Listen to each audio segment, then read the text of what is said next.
One of our viewers was watching Quick Tip 422. That was about the sky hole colors, and asked, would love to see more on the shape of sky holes. Well, it's not just the shape. You might be surprised.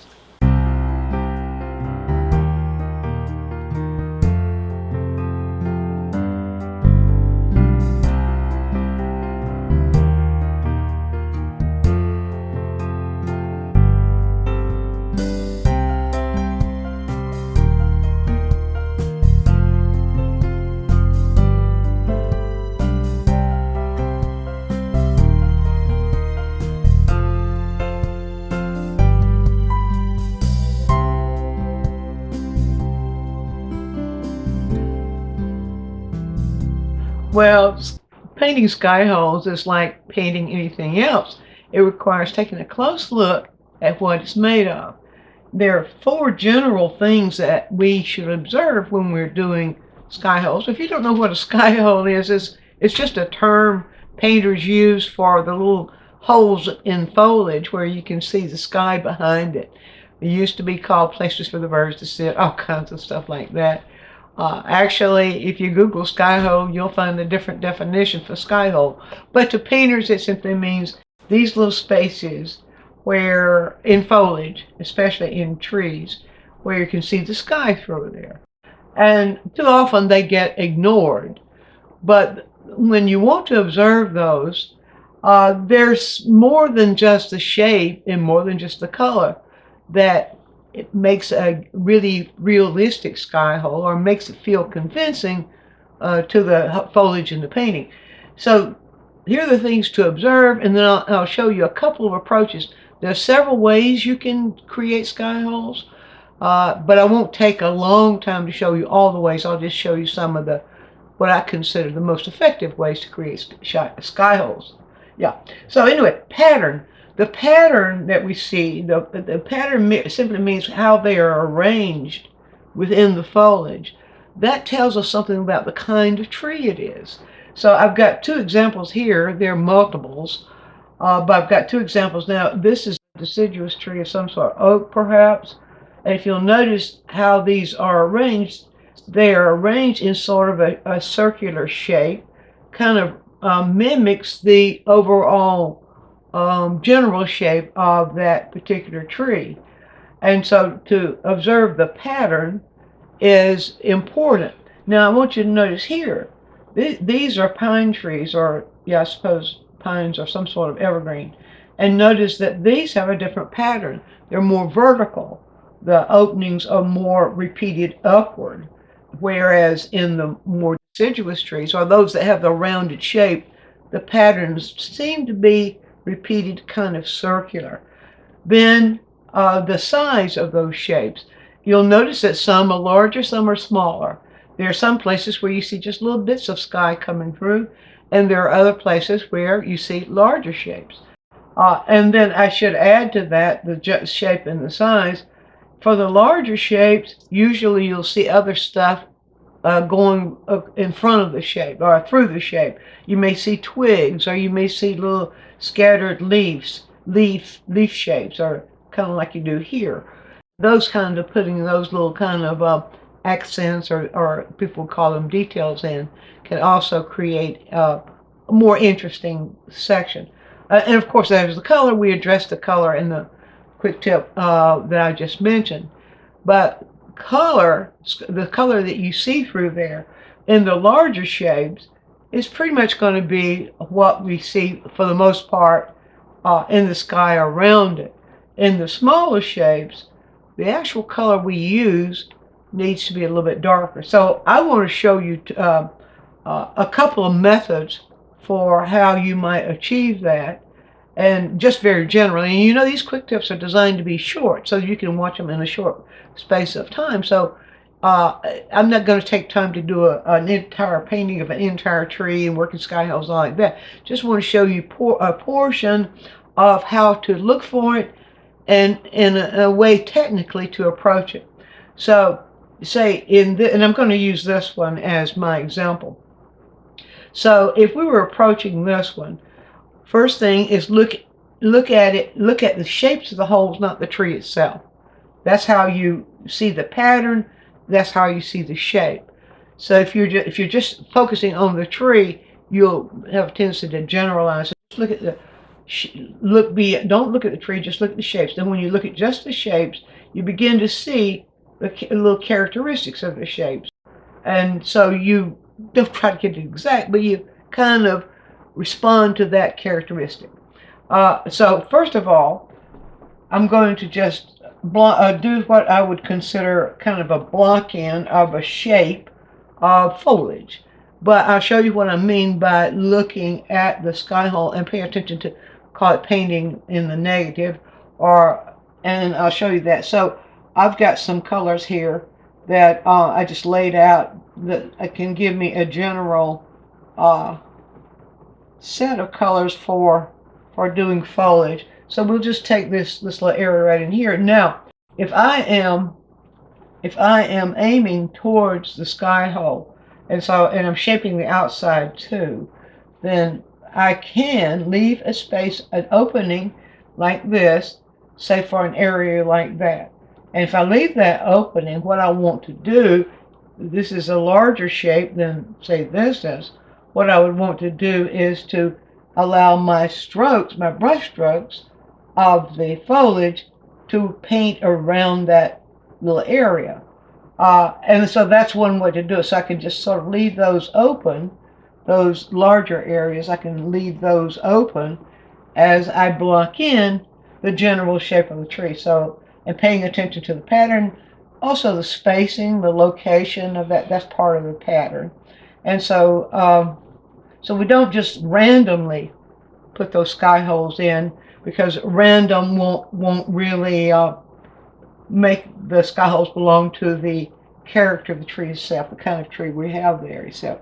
So just do a little bit more in here to sort of show you what I'm talking about. Now, what I'm going to do down here in this portion is I'm just going to go ahead and block in the foliage shapes without considering sky holes. And so that will show you then two methods that we can use for creating those sky holes. Well, might even think of a third. So, all right, so the painter in me wants to be sure I've got a variation in color as I'm doing this sort of little block in step here. So I'm just gonna close this in. Let's just assume this tree continues to go over there. So I've left a pattern here. I've left just a little bit too much. So now I'll go in and let's assume, if you're willing to, let's assume that I have the entire tree blocked in now, and I'm ready to put the sky in. Now let me back up. Some people will paint the whole sky first and let it dry, and then paint their tree areas over the sky itself, and just leave those little openings. That's the way some folks do it. I like to develop the whole painting together. Very rarely will there be a situation where I will paint a whole sky when there's a tree occupying that much space. And so, that having been said, now I can go in with a smaller brush.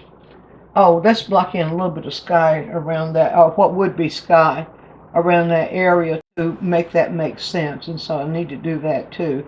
And I'll just kind of throw a little bit of color together here that might be a good color to interpret that particular sky. That sky is feeling a little bit almost hazy for the photograph. So let's get just a little bit more, leaning a little bit more towards a little bit more neutral than we would normally see a blue sky. Then that's not about the color. But let's see. Okay, let's assume that is the sky. I've got that just a little bit more more neutral than I wanted it, but I can't help myself. So I just want to kind of block this in, block the sky portion just enough there to make that whole process make sense. And so I'll just work it around in the outside edges of the tree there, that sort of thing. There. Now, okay, somebody's not going to be happy if I leave that open. Somebody's not going to be happy that I didn't paint the whole tree. I can't make everybody happy, so I don't even try. Just want to show you how to work it out. I like to show you ways to think things out for yourself rather than say this is how it's done. Well, there is nothing I can think of in painting that has only one way of getting the job done. All right, so with a smaller brush here, I will load the smaller, but this is a relatively larger area of sky, and it's near the edge of the tree, so it's receiving probably about the same amount of light through there as this, and so I will simply very carefully shape that sky hole like that, and go shape this one as well like that. Now the other thing is I want to blend those edges. That's part of the shaping. Edges are such an important part of shape. Sort of blend those edges so that it's not hard edged. And then if I see any little incidental things going on in there, I can sort of add those in too. But now that's all there is to it. As you're blocking in, you simply look at the negative shape that you're looking at when they're larger like that and leave it open. Now, so I reach a point here and I'm saying, well, I really want to show more sky holes than that. Now what I do, I've already painted there. If I paint into that, it's going to turn it green. So what do? All right, this is called lifting out. So what I just did there was sort of all pretty much straightforward direct painting, where we paint around, we leave the space open, but we can also lift out. We take a brush that is pretty much the size of whatever shape we want to lift out. All right, so still paying attention to the pattern. So now I might come down here and say I want to lift out space right there. So I'm looking at this shape, and I've got here, forgot to tell you that, a very stiff brush.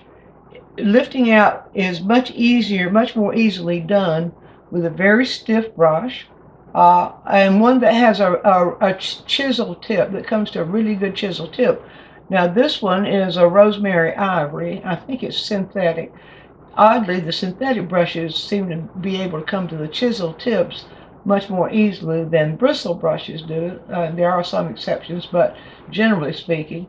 And so this I find is an excellent brush for lifting out. Now I will wet the brush with just a little bit of mineral spirits, Gamsol in this case, and then pull out the excess of that from the brush so it doesn't cause the paint to run down and drip. Now, I almost started doing all that without explaining to you how we go about that. All right, so I'm looking at the pattern, and I want this shape to come down. I want it located about right in there. So now I'm just going to do kind of, you could say, a backwards painting. I'll just lift out the shape that I want it to be. And so, and I don't have to make it exact. As long as it communicates the same character, say that is right there. And then, once that's lifted out, it's not a bad idea to sort of go behind and sort of blot the area one time just to be sure there's no excess mineral spirits there. Then I go in with a smaller brush, or in this case I can use the same brush. Now I've got in essence here the same thing I had here. I have an opening, and so now I can simply just paint that in.